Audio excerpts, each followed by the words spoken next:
সুফি সাধক সদরুদ্দীন আহমদ চিশতি রহমাতুল্লাহ কোরআন দর্শনের আলোকে বলিয়াছেন, ইন্দ্রিয় পথে যাহা কিছু আসে তাহা হইতে ফজল সংগ্রহ না করাই পাপ। তাসাউফের ভাষায় এটি অত্যন্ত গভীর এবং একটি আধ্যাত্মিক চরমপন্থী বাণী এবং শিক্ষামূলক কথা। এটি সরাসরি কোরআন বা সহিহ হাদিসের উদ্ধৃতি নয়, এটি হচ্ছে মূলত সুফি ব্যাখ্যামূলক উক্তি। সুতরাং এর অর্থ আধ্যাত্মিক এবং রূপক দৃষ্টিকোণ থেকেই বুঝতে হবে। এখানে ইন্দ্রিয় বলতে শুধু চোখ, কান, নাক, জিহ্বা, স্পর্শ শক্তিকেই বোঝানো হয় নাই, বরং মানুষের সেই সব জানালা বোঝানো হয়েছে যেগুলোর মাধ্যমে আল্লাহর সৃষ্টি, সত্য, সৌন্দর্য এবং শিক্ষা মানুষের অন্তরে প্রবেশ করে। আর ফজল বলতে কেবল দান বা অনুগ্রহ নয়, বরং আল্লাহর রহমত, হিকমত, শিক্ষা, আত্মজাগরণ এবং অন্তর্দৃষ্টিকে বোঝানো হয়েছে। অর্থাৎ মানুষ প্রতিদিন অসংখ্য দৃশ্য দেখে, অসংখ্য শব্দ শোনে, নানান ঘটনা অনুভব করে, কিন্তু যদি সে সেগুলোর ভেতরে লুকিয়ে থাকা আল্লাহর নিদর্শন, শিক্ষা এবং রহমত উপলব্ধি করতে না পারে, তবে সে এক বিরাট আধ্যাত্মিক সম্পদ থেকে নিজেকে বঞ্চিত করে। আর এই বঞ্চনাকেই সদরুদ্দীন আহমদ চিশতি পাপ শব্দ দিয়ে গুরুত্বের সঙ্গে প্রকাশ করেছেন। মহাগ্রন্থ কোরআনে বারবার মানুষকে বলা হয়েছে, আকাশ জমিনের নিদর্শন, দিন রাতের পরিবর্তন, মানুষের সৃষ্টি, প্রকৃতির বৈচিত্র্য এবং ইতিহাসের ঘটনাগুলো নিয়ে চিন্তা করতে। সুফি সাধকগণ বলেন, এই চিন্তাই ইন্দ্রিয়কে ইবাদতে পরিণত করে। একই ফুল একজন উদ্ভিদবিদের কাছে গবেষণার বিষয়, একজন কবির কাছে সৌন্দর্যের প্রতীক, আবার একজন আরিফের কাছে আল্লাহর জামাল তথা সৌন্দর্য গুণের প্রকাশ। বাহ্যিক বস্তু একই, কিন্তু অন্তরের উপলব্ধি ভিন্ন।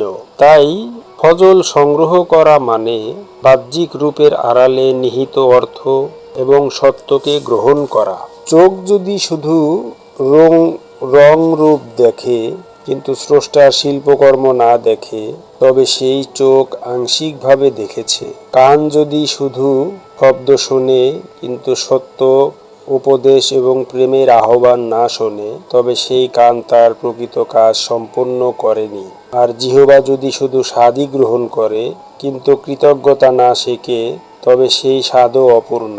আবার স্পর্শ যদি শুধু ভোগ শেখায়, সেবা ও মমতা না শেখায়, তবে সেই স্পর্শও অসম্পূর্ণ। অর্থাৎ প্রতিটি ইন্দ্রিয়ের একটি বাহ্যিক কাজ আছে, আবার একটি আধ্যাত্মিক কাজও আছে। সুফি দর্শনে মানুষের হৃদয়কে একটি আয়নার সঙ্গে তুলনা করা হয়। যখন হৃদয় অহংকার, লোভ, হিংসা, কামনায় আচ্ছন্ন হয়, তখন ইন্দ্রিয়ে দিয়ে আসা আল্লাহর ফজল সেই হৃদয়ে প্রতিফলিত হতেই পারে না। ফলে মানুষ এই একই পৃথিবীতে থেকেও রহমতের পরিবর্তে শুধু ভোগের উপকরণ দেখে। কিন্তু হৃদয় পরিশুদ্ধ হলে একই দৃশ্য তাকে আল্লাহর দিকে ফিরিয়ে দেয়। তাই তাজকিয়াতুন নফস তথা আত্মশুদ্ধি ছাড়া ইন্দ্রিয়ের পূর্ণ সঠিক ব্যবহার কখনোই সম্ভব নয়। সর্বোপরি সদরুদ্দীন আহমদ চিশতির এই উক্তিতে পাপ শব্দটির ব্যবহারও বিশেষভাবে লক্ষণীয়। এখানে সব সময় শরীয়তের অর্থে গুনাহ বোঝানো হচ্ছে এমনটি বলা যায় না, বরং সুফি পরিভাষায় এটি এমন এক আধ্যাত্মিক ক্ষতির ইঙ্গিত যেখানে মানুষ তার সৃষ্টিগত সম্ভাবনাকেই অপচয় করে। আল্লাহ পাক মানুষকে চোখ দিয়েছেন শুধু দেখার জন্য নয়, চোখ দিয়েছেন মূলত অন্তর্দৃষ্টি অর্জনের জন্য। কান দিয়েছেন শুধু বাহ্যিক শব্দ শোনার জন্য নয়, হকের আহ্বান গ্রহণের জন্য।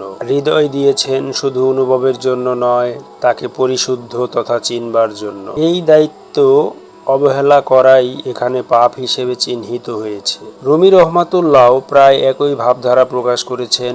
রুমির মতে, যে ব্যক্তি কেবল বাহ্যিক রূপ দেখে সে খোলস নিয়ে ব্যস্ত থাকে, কিন্তু যে ব্যক্তি প্রতিটি ঘটনার অন্তর্নিহিত অর্থ খুঁজে বেড়ায় সে সত্যের দিকে অগ্রসর হয়। পৃথিবীর প্রতিটি ঘটনা, প্রতিটি মানুষ, প্রতিটি আনন্দ এবং প্রতিটি দুঃখ সবই এক একটি আধ্যাত্মিক পাঠশালা। যারা এই পাঠ গ্রহণ করতে পারেন তারাই ইন্দ্রিয় থেকে ফজল সংগ্রহ করতে পারেন।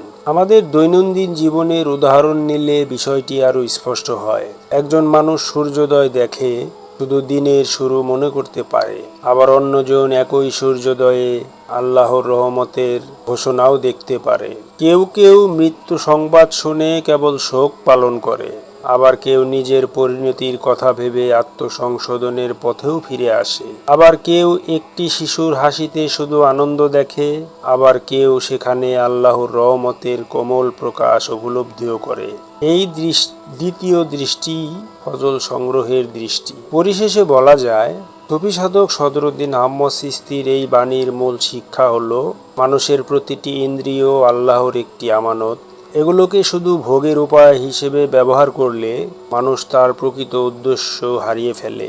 কিন্তু যদি প্রতিটি দেখা, শোনা, অনুভব এবং অভিজ্ঞতার ভেতর থেকে শিক্ষা, হিকমত, কৃতজ্ঞতা, প্রেম এবং আল্লাহর নিদর্শন গ্রহণ করা যায়, তবে ইন্দ্রিয়ই মানুষের আত্মিক উন্নতির সোপান হয়ে ওঠে। আর সেই অর্থে ইন্দ্রিয় পথে যাহা কিছু আসে, তাহা হইতে ফজল সংগ্রহ না করাই পাপ।